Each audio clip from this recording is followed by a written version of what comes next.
नमस्कार, मैं हूं श्वेता झा। आप देख रहे हैं आज तक। आज कांग्रेस देश भर में किसान विजय दिवस मना रही है। इसके तहत किसान रैली और किसान सभाओं का आयोजन किया जा रहा है। किसान आंदोलन के दौरान मारे गए किसानों को कैंडल मार्च के जरिए श्रद्धांजलि भी दी जाने का कार्यक्रम है।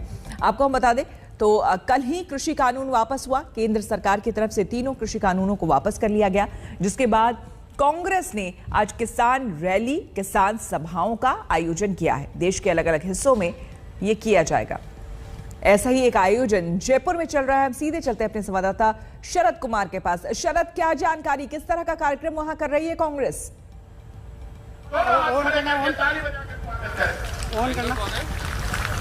ये स्वागत मैंने इसलिए कराया। शरद, अगर आपको मेरी आवाज आ रही है तो जानना चाहेंगे कि किस तरह का कार्यक्रम जयपुर में कर रही है कांग्रेस? हिंदुस्तान का पहला प्रधानमंत्री ऐसा आया जिसने बिना मांगे। आपको हम बता दें कि देश के अलग अलग हिस्सों में इस वक्त कांग्रेस जो है वो इस तरह के कुछ कार्यक्रम कर रही है कृषि कानूनों पर। शरद, बोलिए। राजस्थान की विधानसभा में हमारे लोकतांत्रिक अधिकारों के तहत। शरद, अगर आपको मेरी आवाज आ रही है तो आप बताइए इस वक्त वहां पर कैसा कार्यक्रम चल रहा है? हाँ, बिल्कुल आ रहे हैं। यहाँ पर किसानों का विजय दिवस मनाया जा रहा है। देखा जा सकता है, मैं आपको दिखाना चाहूंगा कि मुख्यमंत्री अशोक गहलोत यहाँ पर पहुँच गए हैं और लगातार जितने सरकार के मंत्री हैं सब यहाँ पर बैठे हुए हैं। कांग्रेस को लगता है कि ये जो मौका है ये किसानों के विजय दिवस के रूप में मनाने का है। हालांकि यहाँ पर मंत्रिमंडल की जो गठन होना है, पुनर्गठन होना है, उसकी छाया देखी जा सकती है। मगर यहाँ पर मुख्यमंत्री अशोक गहलोत और कांग्रेस के प्रभारी अजय माकन यहाँ पर पहुंचे हुए हैं और यह लोग यहाँ पर संबोधित कर रहे हैं। तमाम लोगों ने आज शाम कैबिनेट की बैठक है, सबकी नजरें उसी पर लगी हुई है। लेकिन उससे पहले यहाँ पर देखा जा सकता है कि किसान आंदोलन के नाम पर मुख्यमंत्री अशोक गहलोत आज धरने पर आए हैं। बहुत लंबे अरसे बाद ये धरने पर आए हैं और जिस तरह से अजय माकन को भेजा गया है और अजय माकन ने मंत्रियों के इस्तीफे की घोषणा की है, निश्चित रूप से कहीं न कहीं कांग्रेस आलाकमान का दबाव है राजस्थान की सरकार पर। और इस तरह से किसान सभा के दिवस के सहारे एक संदेश देने की कोशिश की जा रही है कि कांग्रेस एकजुट है और हम लोग यहाँ पर बीजेपी के खिलाफ विचारधारा को लेकर किसान के मुद्दे पर पूरे देश ने देखा रहेंगे। जब चुनाव हो रहा था, बड़ी बड़ी बातें हो रही थी, हमारे ही कुछ नेता बात करते थे मेरे से। तो यहाँ पर तस्वीरों में आप देख सकते हैं अजय माकन यहाँ पर मौजूद हैं और साथ ही साथ अशोक गहलोत तो है ही। आपको बता दें कि यहाँ पर कई मुद्दे हैं। मंत्रिमंडल विस्तार भी होना है, उसको लेकर तमाम मुद्दे जो पेच फंसे हुए हैं, क्या वो सुलझ गए हैं, उसे कैसे सुलझाया जाएगा। इन तमाम मसलों के बीच किसान विजय दिवस कांग्रेस की तरफ से मनाया जा रहा है और कहीं ना कहीं क्रेडिट भी लेने की कोशिश की जा रही है। आपको बता दें कि राहुल गांधी ने एक पत्र भी लिखा है जिसमें कहा है उन्होंने कि आगे भी किसान जो भी फैसला लेंगे वो उनके साथ, यानी कि कांग्रेस उनके साथ रहेगी।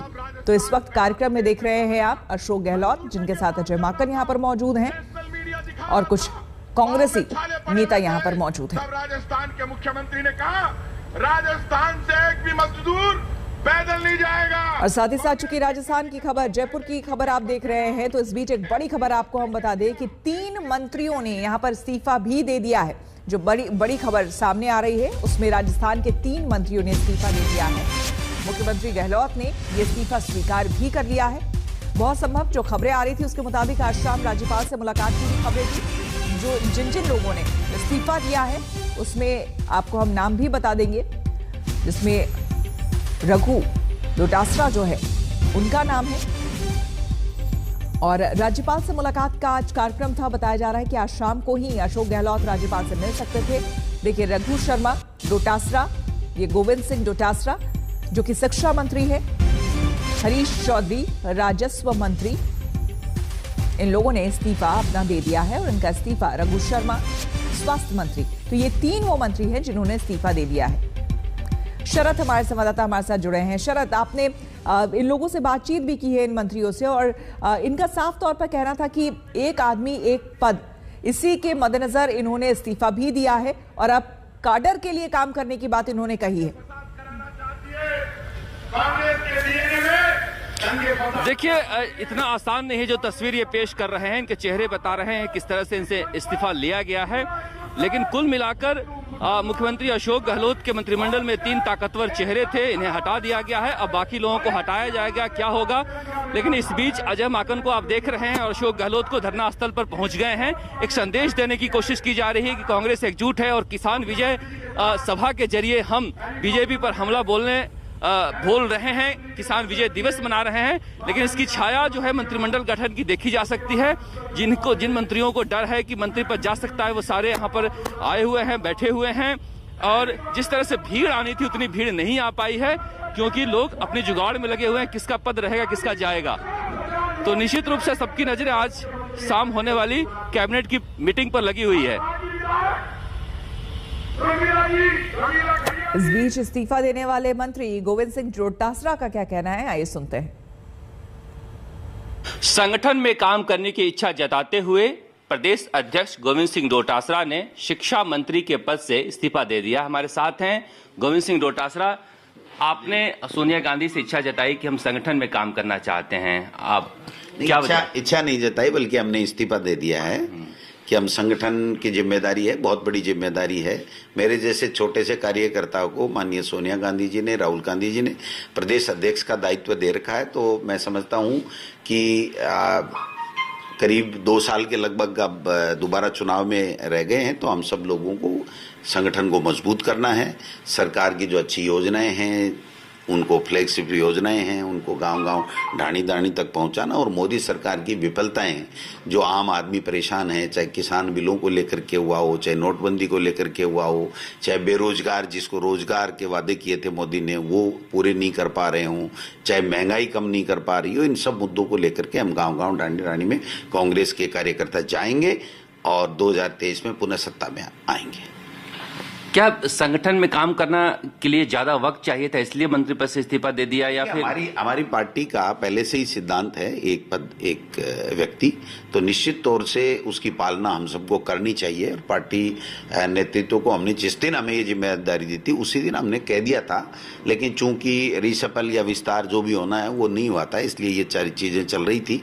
अब चूंकि रिसफल और जो भी विस्तार होना है, क्या होना है, जो भी हो रहा है, तो हमने कह दिया कि भाई हमारा इस्तीफा स्वीकार करें और हम संगठन में काम करेंगे। बीजेपी कह रही है कि नया मंत्रिमंडल बनेगा तो सरकार गिर जाएगा, आपस में इनका झगड़ा इतना ज्यादा है, आज से एक नई शुरुआत हो जाएगी सरकार में झगड़े की। सचिन पायलट, अशोक खेमा फिर से झगड़ा करना शुरू कर देगा, ऐसा कुछ लग रहा है आप? राजस्थान में कांग्रेस में कोई खेमा नहीं है, सब एक हैं हम लोग।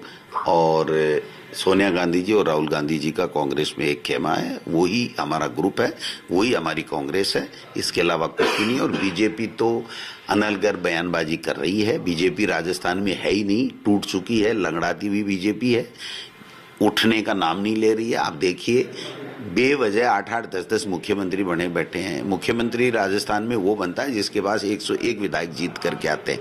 आज 4थे नंबर पे और 3रे नंबर पे जमानत जब्त करा चुके हैं, और ये सपने देख रहे हैं सरकार बनाने के या हमारी सरकार गिराने के। तो निश्चित रूप से इनकी जो बयानबाजी है ये कोई काम की नहीं है, न कोई ये सत्य है। कांग्रेस पार्टी न तो सरकार गिरेगी, कांग्रेस पार्टी मजबूती के साथ काम करेगी।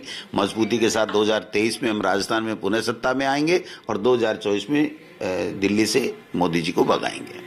कब तक हो जाएगा मंत्रिमंडल विस्तार? अजय माकन जी कब तक रहेंगे? अब आप देखिए, अब सुबह शाम ही हो रहा है, तो अब वो तो डेट तो चूंकि राज्यपाल महोदय और मुख्यमंत्री का अपना प्रोग्रेटिव है, तो वो देखें, बाकी तो जल्दी हो रहा। रजत बने हुए हैं हमारे साथ। रजत, डोटासरा जी को सुना, काफी आश्वस्त नजर आ रहे हैं कई मुद्दों को लेकर, लेकिन उसके बावजूद ये जानना चाहेंगे कि अब तक क्या कुछ क्लैरिटी बनी है नामों को लेकर, किसकी लॉटरी लगने वाली है? हमारे बीच में पधारे देखिए, नामों को लेकर दोनों ही पक्ष से दिए गए हैं। सचिन पायलट की तरफ से दीपेंद्र सिंह शेखावत हैं, हेमाराम चौधरी हैं, रमेश मीणा हैं, मुरारी लाल मीणा हैं और ब्रिजेंद्र ओला हैं। ये 5 नाम सचिन पायलट की तरफ से हैं। और अशोक गहलोत की तरफ से कहा जा रहा है कि मंजू मेघवाल हैं, वो मंत्री बन सकती हैं। इसके अलावा निर्दलीय महादेव सिंह खंडेला हैं, उनका नंबर आ सकता है। बाबूलाल नागर का नंबर आ सकता है। रामपाल जाट हैं कांग्रेस विधायक, वो मंत्री बन सकते हैं, इनको सीपी जोशी मंत्री बनाना चाह रहे हैं। तो इस तरह से नाम अभी सामने आए हैं, लेकिन कुल मिलाकर ये इतना आसान नहीं है। इसीलिए आपको समझना होगा कि किस तरह से कल रात 12 बजे तक अजय माकन सीएम हाउस में बैठे रहे। मुख्यमंत्री अशोक गहलोत का दौरा रद्द करा के उदयपुर से बुलाया गया। एक विधायक की बेटी की शादी में हिस्सा लेने गए थे, शादी में हिस्सा नहीं लिए वो, और सचिन पायलट को जयपुर बुला लिया गया है। तो निश्चित रूप से ये पेच इतना फंसा हुआ है कि इतना आसान नहीं है। ये बहुत उलझी हुई डोर है जिसे सुलझाने की कोशिश कर रहा है कांग्रेस आलाकमान। प्रियंका गांधी उत्तर प्रदेश में बैठकर राजस्थान का झगड़ा सुलझाने की कोशिश कर रही हैं। अब बड़ा सवाल है कि कल शाम अगर मंत्रिमंडल विस्तार होता है तो वहां से राह सुलझेगी और एक नए झगड़े की शुरुआत होगी, क्योंकि सबसे बड़ा सवाल है कि सचिन पायलट का क्या होगा। मंत्रिमंडल तो बन जाएगा, सचिन पायलट प्रदेश अध्यक्ष थे, उप मुख्यमंत्री थे, अब क्या करेंगे वो। जब तक वो तय नहीं होता तब तक रास्ता सुलह का दिख नहीं रहा है। बिल्कुल, सियासी बयानबाजी अभी शुरू हो गई है। कौन क्या कह रहा है जरा सुन लेते हैं। मुझे लगता है कि आपके इस सुकून भरे शपथ ग्रहण समारोह का जो सुकून होगा वो इतना शानदार होगा कि हमारे जो सरकार का मंत्रिमंडल गठन है पुनर्गठन, वो भी अब जल्दी हो जाएगा। लगता है कि हाथ में गाने रुकावट, अगर आप पहले करवा देते तो हमारा मंत्रिमंडल भी पहले ही पुनर्गठित हो जाता। जो खेल हो रहा है राजस्थान के अंदर, कांग्रेस के अंदरूनी नोक झोंक जो हम सबको एक सीरियल की तरह दिखाई दे रही है, ये ठीक है, अपने आप में इनका एक खेल चल रहा है। एक दूसरे की टांग खींचने में लगे हुए हैं, एक दूसरे की पोल खोलने में लगे हुए हैं, सार्वजनिक रूप से भी हो रहा है और अंदर भी हो रहा है।